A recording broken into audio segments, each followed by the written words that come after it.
Abi selam aleyküm. Abi elektrik de var değil mi? Allah Allah. Bak lambalarımız sağ olsun cep telefonlarıyla ışık Abi şey cep yapıyor. telefonla olmaz ki. Abi Vallahi bir ben bir 40'a alacağım. vallahi Bir de yelek bir kazak. karanlıkta biz numarayı göremiyoruz. Biraz Çift Nasıl iki starç söyleyeyim? olsun abi. abi bulamıyorum ki karanlık kırmızı telefonda da bak. Bunu bulacağım da nasıl gözüm görmüyor ki. Ha görmüyor abi gözüm. Ona göre olacak abi. Valla sana göre şu anda ben de işte anlamadım. Renk yok şey yok. Vazgeçtik abi. Tamam Allah razı olsun. Gidelim. Valla ben de isterdim bir şeyler satayım ama Elektrik karanlıkta geldiğinde bir şey yapalım. geliriz abi daha. Tamam. Maalesef öyle. Sanki biz Türkiye Cumhuriyeti şehri olan Ağrı'da yaşamıyoruz da Muz Cumhuriyeti şehri olan Ağrı'da yaşıyoruz. TEDAŞ açıkçası bize işkence yapıyor. Bu sadece çarşıda değil, mahalleler de böyle.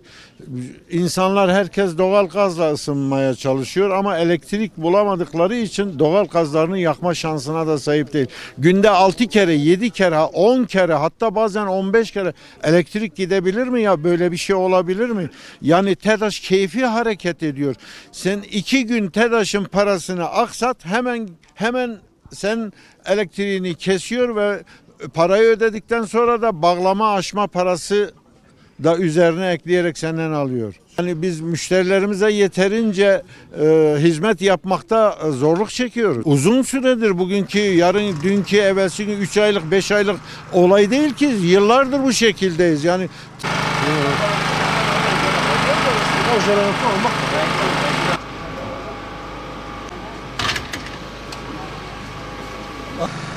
Abicim 2 yıla yakındır sürekli elektrik kesintileri gün içerisinde yaşıyoruz. Bilhassa kış aylarında yani bu ayyuka çıkıyor artık mücadele edemiyoruz artık. Tamam arıyoruz 186'yı TEDAŞ'ın Aras EDAŞ'ın müşteri hizmetleri cevap veriyor. Gönderiyorlar. Şimdi caddenin yarısını şöyle bir gösterin. Caddenin yarısında var yarısında yok. Aradığımız zaman işte ekipler geliyor bir saat sonra tamam yani kesintiden bir saat sonra falan gelip yapıyorlar ama 1-2 saat sonra tekrar kesintiyi yaşıyoruz. Zaten Aras EDAŞ bu bizim verdiğimiz arıza kayıtlarından bunun tespitini de kendileri yapabilirler. Şimdi cadde esnafı artık ciddi anlamda mağdur. Eskisi gibi insanlar kömürle ısınmıyor. Ha ısınsa bile kaldı ki iş yeri hepsi, işletme buraların hepsi. Aydınlatma şart. Müşteri olmadığı zaman abi de bugün cumartesi insanlar bugün yani en çok iş yapacakları gün. Yani şunu söylüyorum. Box değişecekse box değişsin. Hatlar değişecekse hatlar değişsin. Eğer ki başka bir sıkıntı varsa yapsınlar bunu yani buna hizmetin gelmesi lazım. Haftada 2-3 defa bu insanlar bu durum yaşamak zorunda değil.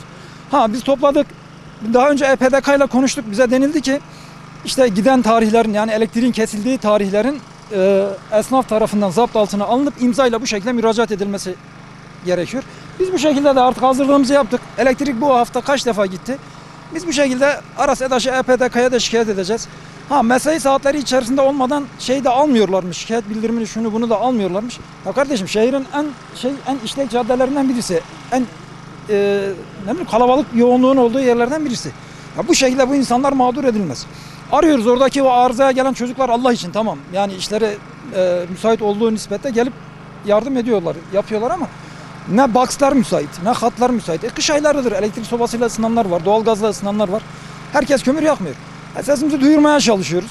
Artık umarız TEDAŞ'ın bu Aras EDAŞ'ın yetkililerine ulaşabiliriz. Diyeceğim bu. Bir saatten önce ben şey bırakmıştım, aramıştım. Notu bırakmıştım. Sağ olsun gelen olmadı. Evet. Tamam işte biz de onu diyoruz yani. Bir saatte bir arıza mı olur arkadaşlar? Yani herhalde böyle şey yapacağımız da yok. İlgileneceğimiz de yoktur yani. Yardım olacağımız bir şey de yok herhalde. Bu şekilde devam ediyor. Bir çekmişler. Dört tane pantolon versene. Abi gel bakmamız lazım. Elektriğimiz yok. Telaş sağ olsun. İki baba. 32-36. Maalesef her kış olduğu gibi bu kışta Aras EDAŞ bizi mağdur etmekte. Yaklaşık olarak 5-6 yıl civarı oluyor. Bu caddede maalesef elektrik kesintisi özellikle kış mevsiminde sürekli gerçekleşmekte. Yetkililerle görüştüğümüz zaman çözüm bulacağımızı, çözüm üreteceğimizi söylemekteler ama maalesef herhangi bir çözüm üretemediler. Esnaf sürekli mağdur. Gördüğünüz gibi biz iş yerini ısıtmayla Elektrikle ısıtıyoruz. Isıtmamız elektrikle gerçekleşmekte. Bugün 3 defa elektrik kesintisi oldu. Maalesef iş yapamamaktayız. Mağdur durumdayız. Ve bunu bütün esnaf arkadaşlar yaşamakta. Sizden ricamız, yetkililerden ricamız bunu en kısa sürede gidermeleri ve yardımcı olmaları. Ya pazartesi hesap, cumartesi hesap, pazartesi süle arıyoruz. Bak abi aradıklarımıza. Ha üçünde yine yapmış. 12. ayın ikisi, 12. ayın 3'ü. Ha abi bak görüyorsun hep müşteri hizmetleri, hep şey yapmışız ha. Görüyorsun abi.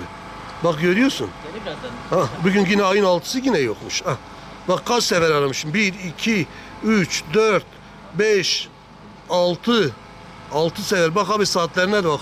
15, 14, ondan sonra Dedi birden 11, gelecek bir de. 11.40, Öyle değil mi? 11.53, 11.40 yine bak görüyorsun abi. Elektriği mumla arıyoruz. Evet abi. Hocam nasılsınız? Hoş geldin sen. Engin. Başkan, sünger bir de mi sünger?